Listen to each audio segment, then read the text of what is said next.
नेपालमा corona virus संक्रमणबाट मृत्यु हुनेको संख्या 1529 पुग्यो। आज 21 जनाको मृत्यु। पछिल्लो 24 घण्टामा थप 1304 जनामा कोरोना पुष्टि। काठमाडौँ उपत्यकामा 530 जना कोरोना संक्रमित थपिए। काठमाडौँमा 409, ललितपुरमा 85 र भक्तपुरमा 36 जनामा संक्रमण पुष्टि।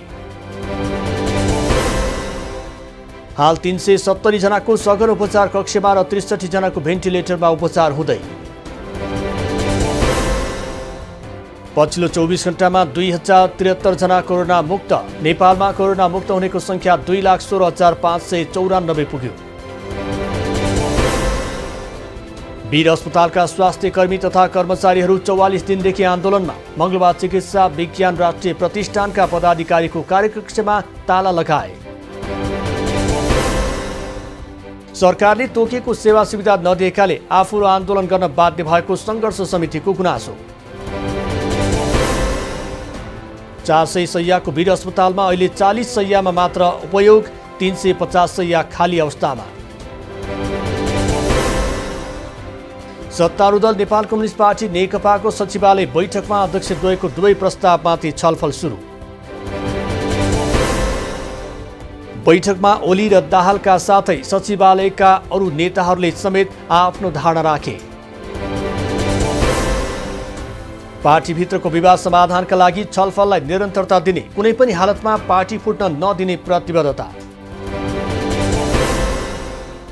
काठमाडौँमा भिडभाड जन्ने गतिविधि नगर्न काठमाडौँ प्रशासनको आग्रह। कोरोना भाइरस संक्रमणका कारण गतिविधि नगर्न अनुरोध। पछिल्लो समय काठमाडौँमा राज संस्था पुनर्स्थापनाको माग गर्दै विभिन्न समूह र सङ्घ संगठनको प्रदर्शन हुन थालेपछि स्वास्थ्य सुरक्षाका मापदण्ड अपनाउन अनुरोध। संक्रमणका बीच जुलुस तथा प्रदर्शन भएमा कानुन बमोजिम कारबाही हुने प्रशासनको चेतावनी। काठमाडौँ महानगरपालिकाले पीसीआर परीक्षणका लागि नागरिकको घर घरमा गएर स्वाब सङ्कलनको कामलाई तीव्रता दिँदै। उपत्यकामा संक्रमणको दर बढ्दै गएपछि महानगरले मोबाइल भ्यान मार्फत घर घरमा गएर स्वाब सङ्कलनको कामलाई तीव्रता दिए। अस्पतालसम्म जान नसक्ने लक्षण देखिएका ज्येष्ठ नागरिक र असहायहरूको स्वाब सङ्कलनमा तीव्रता। राष्ट्रिय सरकार तथा समन्वय समितिले राष्ट्रिय गौरवका आयोजनाहरूमा कोभिडको असर सम्बन्धी अध्ययन गर्न उपसमिति गठन गर्ने। लैङ्गिक हिंसा विरुद्धको विषयमा 3 तहका सरकार र जनप्रतिनिधिको भूमिका सम्बन्धमा पनि छलफल चलाउने बैठकको निर्णय। निर्यात व्यवसायलाई अर्थतन्त्रको इन्जिनको रूपमा विकास गर्ने गरी आफ्नो दृष्टिकोण तयार गर्ने नेपाल उद्योग वाणिज्य महासङ्घका अध्यक्ष शेखर गोल्छाको भनाई। अबको 100 दिनभित्रमा निर्यात क्षेत्रलाई प्रोत्साहन गर्ने गरी स्पष्ट दृष्टिकोण ल्याउने अध्यक्ष गोल्छाको अठोट। नीतिगत अव्यवस्थाका कारण निर्यातलाई प्रवर्धन गर्न कठिनाई भएको महासङ्घका वरिष्ठ उपाध्यक्ष चन्द्रप्रसाद ढकालको भनाई। जंगल फडानी रोक्न सरकारले बिक्रीमा लगाएको प्रतिबन्धका कारण आपूर्ति प्रभावित हुँदा वन उपभोक्ता मारमा। झापाको भद्रपुरमा रहेको भद्रपुर भन्सार कार्यालयद्वारा चालु आर्थिक वर्षको पहिलो चौमासिकमा लक्ष्यभन्दा बढी राजस्व सङ्कलन। भद्रपुर भन्सारले चालु आर्थिक वर्ष 2077-78 को 4 महिनाको अवधिमा 13 करोड 97 लाख रुपियाँ राजस्व सङ्कलन गरे। पोखरा महानगरपालिका वडा नम्बर 10 शान्तिवन क्षेत्रमा विद्युतीय सप्ताह गृह बनाउन लागिएकोमा स्थानीयको विरोध। महानगरपालिकाले उक्त वन बौद्ध अर्गो सदन र रामघाट दास संस्कार समितिका नाममा बाँडफाँड गरेपछि विवाद सुरु। विकल्प हुँदाहुँदै वन फडानी गरेर सप्ताह गृह निर्माण गर्न लागिएपछि उच्च अदालत पोखरामा परेको मुद्दा विचाराधीन अवस्थामा। बागलुङ स्थित धौलागिरी बहुमुखी क्याम्पस पुस्तकालय भवनको निर्माण कार्य अलपत्र। बजेट अपुग भएपछि निर्माण कार्य अघि बढ्न सकेन।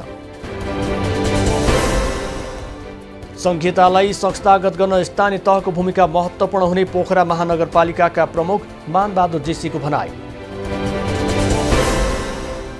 अनियन्त्रित बसाइसराई काठमाडौँ र पोखराको लागि चुनौती भएको काठमाडौँ महानगरका प्रमुख विद्यासुन्दर साकेको भनाई। स्थानीय तहबीच समन्वय र अनुभव आदान प्रदान हुनुपर्नेमा जोड। धनगढी बस पार्क स्थित वरदा देवी टुर एन्ड ट्राभलबाट टिकट लिएर भारत गएका नेपाली बाटोमै अल्पत्र, नेपाल फर्किन बाध्य। प्रदेश 2 सरकारद्वारा मैथिली भाषाका महाकवि विद्यापति बसेको महोत्तरीको बनौली गाउँ सौन्दर्यीकरण योजना सुरु गर्दै। नेपालमा हालसम्म 29,503 जनामा HIV संक्रमण, एड्सको कारणले मृत्यु 85%ले घट्यो। नेपालगञ्ज विमानस्थलमा जहाज पार्किङ क्षेत्र विस्तार गरियो। अब 8वटा ठुला र 4वटा साना गरी 12 जहाज पार्किङ गर्न सकिने। नेपालगञ्ज विमानस्थललाई नेपालको हब विमानस्थलको रूपमा विकास गर्ने नागरिक उड्डयन मन्त्री योगेश भट्टराईको भनाई। हरेक वर्ष वैकुण्ठ चतुर्दशीका दिनदेखि सकिमना पूर्णिमाको भोलिपल्टसम्म 3 दिन थानकोटमा महालक्ष्मी जात्रा मनाइने प्रचलन। जात्रा मनाउने क्रममा आज थानकोटवासीले सिन्दुर जात्रा मनाए। स्थानीयको उल्लेख्य सहभागिता।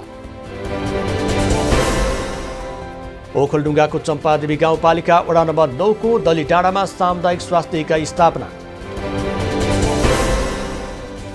सामुदायिक स्वास्थ्य इकाइ स्थापना भएपछि दुर्गम गाउँका बासिन्दालाई राहत मिल्यो। सप्तरीको तिलाठी कोइलाठी गाउँपालिकामा यस वर्ष धान उत्पादनमा कमी, किसान चिन्तित। मल बिउको अभावमा दोखजिलो गरी लगाएको धानमा गवारो किराले नोक्सान पुर्याएपछि धान उत्पादनमा कमी। सुनसरीको हरिनगर गाउँपालिकामा 15 शैय्याको आधारभूत अस्पताल भवन निर्माण हुने, 1 वर्षमा निर्माण सम्पन्न गर्ने लक्ष्य। अस्पताल निर्माण भएपछि स्थानीयका साथै नरुवा, विराटनगर लगायतका क्षेत्रका जनतालाई समेत स्वास्थ्य उपचारका लागि सहज हुने। नेपालमा रहेका 13वटा ए डिभिजन लिगका टोलीले एसियाली फुटबल महासंघ AFC का प्रतियोगिता खेल्न नपाउने। मापदण्डभित्र पर्न नसकेको भन्दै AFCले प्रक्रियामा गएका सबै क्लबलाई मान्यता दिएन। इन्फाका अनुसार पछिल्लो निर्णयले नेपालका ए डिभिजन लिगका सबै टोलीले सन् 2021 भर AFC का कुनै पनि प्रतियोगिता खेल्न नपाउने। सुनसरीको इटरी पूर्वाञ्चलकै खेलकुदको हब भएको राष्ट्रिय खेलकुद परिषदका पूर्व सदस्य सचिव केशव कुमार विष्टको भनाई। अहमदिया संघले इटरीमा आयोजना गरेको क्रिकेट प्रतियोगिताको उद्घाटन गर्दै विष्टले मुलुकमै सबैभन्दा बढी खेलकुदका कार्यक्रम गर्न सकिने रङ्गशाला निर्माण गरिएको गरे दाबी।